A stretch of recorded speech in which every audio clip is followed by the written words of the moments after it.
I've wanted a DC card game for over a decade now, so I've had quite a bit of time to think about what these characters would be like in a card game setting. I thought it would be fun if we talked about some different design concepts that could surround some of the DC characters in DC Dual Force. At the time of this video releasing, and at the time of me recording it, DC Dual Force really only has a couple cards revealed. Technically, there's like 13 cards revealed, but since the original 11 were revealed, all of them have been reworked, so it's difficult to contextualize any specific design. So we won't be going over what will this card do, will this card be a leader. Instead, we'll be talking about broad identifying characteristics of each of the characters and what archetypes they might fill in a card game. I've randomly generated 5 DC characters to talk about in this video, and the 5 characters that were generated were Green Arrow, Booster Gold, Laughley's, Catwoman, and Batman. But Batman's already in the game and already been revealed, or at least most of his effect has been revealed. So instead, I randomized another character, and I got Black Adam, and most of his effect has also been revealed. So then I randomly generated another character, and we got Beast Boy. I'm actually pretty happy with this lineup of characters we get to talk about today because I'm big fans of most of these. So let's talk about some key identifying characteristics that define these characters, things that the design team will likely focus on when they try to design a card around these characters. Starting off with Green Arrow. First of all, he's an archer. That brings along a variety of things. First of all, he's got a bow, he's got an arrow, he's got a quiver, and he's got trick arrows. We'll talk a bit more about trick arrows in just a second. He has extremely precise accuracy with his bow and arrow. He is physically exceptional, like he's a very fit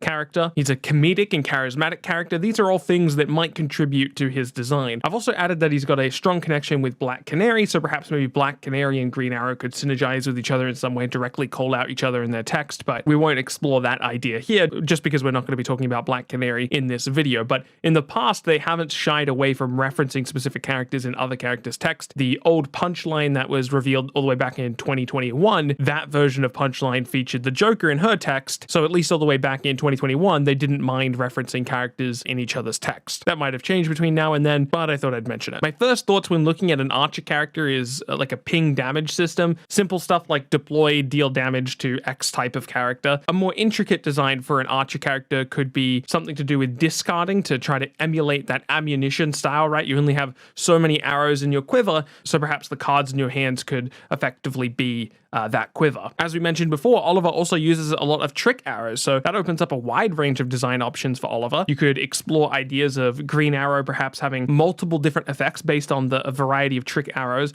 Maybe when you draw him, he has different types of trick arrows he can get, so like the boxing glove arrow would do more damage, an ice arrow would, freeze the target or something like that. There's a surprising amount of design space for Oliver Queen, despite the fact that when you think of Oliver Queen, you think of him as just an archer character, but really that brings a lot to the table. As far as factions go, I think Oliver's best fit is the Tactics faction. So far across Might, Tactics, Energy, Tyranny, and Anarchy, I think most of the hand-to-hand fighters that use gadgets, these characters are probably going to fall into the Tactics category, and Green Arrow falls into there as well. That's certainly not the only place you could fit him in, but I think his best fit far and away is the Tactics faction. Moving on to Booster Gold. We're really only going to focus on time travel as his identifying characteristic. There's lots you can do with time travel, but I'll also mention, similar to how we mentioned that Green Arrow has a strong connection with Black Canary, Booster Gold has a strong connection with 2 particular characters, Ted Cord and Rip Hunter. Now, honestly, my Booster Gold history is a bit rusty, but to my memory, initially he's set up as a bit of a goofball. He travels from the future to the past using technology to pass himself off as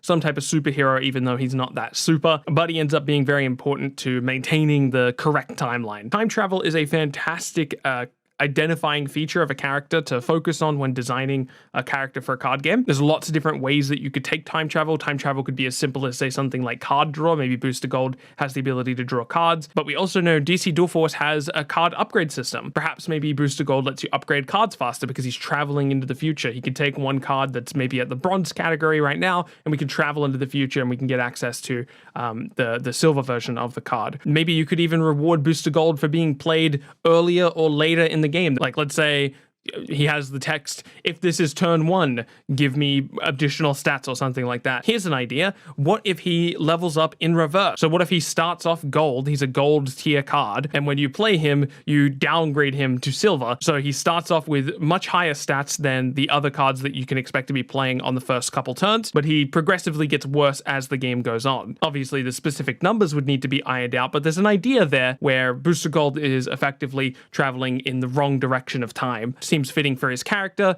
perhaps difficult to balance. It depends how the game actually feels. Obviously, we don't know specific numbers yet because we're not playing the game currently and the game isn't out yet, but really, time travel is so broad, you can pretty much do anything you want mechanically with time travel. Moving on to Laughley's, this is a character I'm pretty excited about. So just a bit of background on Laughley's if you don't know who he is. He's the Orange Lantern. Orange represents greed on the color spectrum, so that is very much what Laughley's is. He's greedy. The other Lantern Corps are made up of many different lanterns, but Laughley's keeps all of the power to himself, so he's much stronger than a typical lantern. Some of the defining characteristics I've written down here is that he can summon constructs. He summons armies of constructs at some point.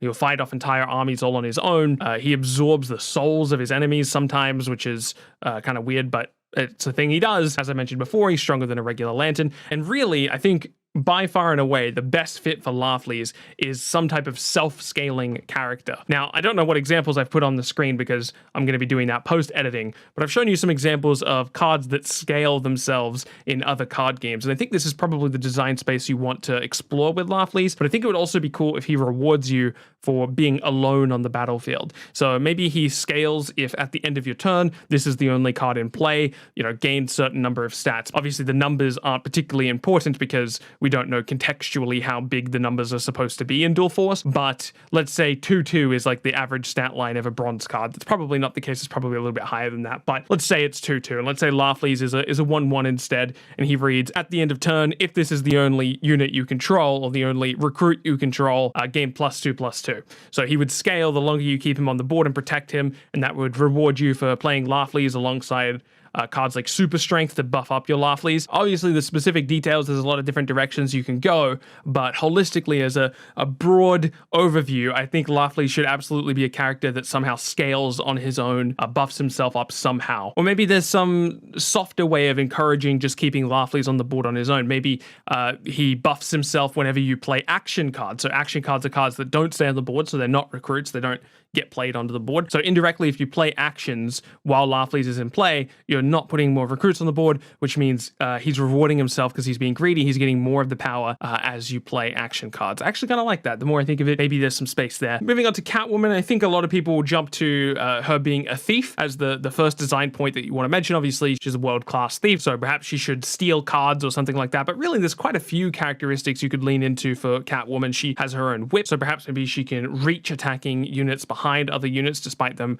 otherwise being blocked. Back in 2021, when they talked about keywords, one of the keywords was Hunter. Recruits with Hunter or cards with Hunter could just attack anything on the board no matter where it is. So maybe you can explore that idea with Catwoman because her whip reaches past the enemy lines. She's also an agile character, so maybe aesthetically she can like dodge actions, so some type of spell shield or something like that. Perhaps that's not the best identifying characteristic to lean into because it's really hard for the player to feel the reason why she would have something like a spell shield, but it's worth mentioning at the very least. She's also a very stealthy character, so maybe she's just a relatively standard creature, a relatively standard recruit that doesn't have a big flashy ability. Maybe she just has stealth or something like that, so she can't be targeted by attacks. But if you were to lean into a flashy effect, something a little bit less vanilla, then probably leaning into that thief category or that thief characteristic is the way to go. Perhaps she has the ability to steal cards from the top of the opponent's deck. Maybe she can steal cards from the opponent's discard pile, maybe from their hand, or get copies of cards from the opponent's faction or something like that. We've seen that explored plenty with both Rogue and Priest from Hearthstone, so maybe she could have a little bit of overlap with that. And if that's the case, I'm not sure what faction she would fit into. Tactics does seem like the best faction for Catwoman, both aesthetically and also functionally, because obviously a lot of the Batman characters have made their way into the Tactics faction, but also Tactics in general seems to be about card generation or tempo or something along those lines. And if her effect was truly to steal copies of cards or gain copies of cards from the opponent's factions or their discard pile or their deck or their hand, she would fall into that category as well. The final card I want to talk about is Beast Boy. There is a plethora of things you could do for Beast Boy. For those who don't know, Beast Boy has the ability to turn into other animals. He can go from human to gorilla to hawk to falcon to whatever. He can turn into any animal. You could have multiple different versions of Beast Boy so that whenever you draw him, he turns into a new thing. So perhaps something similar to Animal Companion in Hearthstone or Snow Guard in Marvel Snap. Beast Boy could be a card that once you draw him or once you play him, he has a variety of different effects he could cover based on whatever the random outcome is. I kind of like the idea of Beast Boy having different artwork and different stats based on which level he is. The bronze, silver, and gold distinction, again, we talked about that a little bit earlier in the video. What if Beast Boy was just a vanilla creature? What if he didn't have particularly strong stats? Maybe his first form is just like a dog or a wolf or something like that, and you play him, and then the next time you play him, he ramps up faster than the other creatures. So again, let's say the standard spread is bronze is 2/2, silver is 4/4. Again, we don't know what that stat spread will actually look like, but let's just, for the example, follow it and say that the average bronze card is 2/2 and the average silver card is 4/4. Perhaps Beast Boy is 2/2 into 5/7 or something like that, and then gold into 10/10 or something really, really large. Again, we don't know what that stat spread is going to look like, but perhaps he ramps up a little bit faster and a little stronger than other cards, and that progression looks like going from, wolf to cheetah to gorilla or something like that. I think that idea is really cool, and I think Beast Boy is a good character to explore that with. But if you did want to do something more flashy with Beast Boy, there's certainly room to do it. Each of the different animals could have different effects, and really you can start to get into some crazy ideas for Beast Boy, just because obviously his power opens up a lot of different possibilities. I would say of all the characters we talked about today, I am most excited to see what they do with Beast Boy, assuming that he is in the base set of cards. Maybe he's not in the base set of cards, which is definitely possible, but once they finally do a Beast Boy card one day, I'd be very curious to see how they navigate that design space. All right, that was 5 characters that we talked about. I'm probably not going to do another one of these videos before release, but once we finally do get access to the game, I'll probably do quite a bit of like custom card content where I design specific cards rather than just talking about the design space for these particular characters. I think it's fun, and maybe we'll even get some community stuff going on in there. I do want to thank somebody, and that's Wolfie. Wolfie's a Discord community member in our Discord for DC Dual Force, and he's been making some incredible looking cards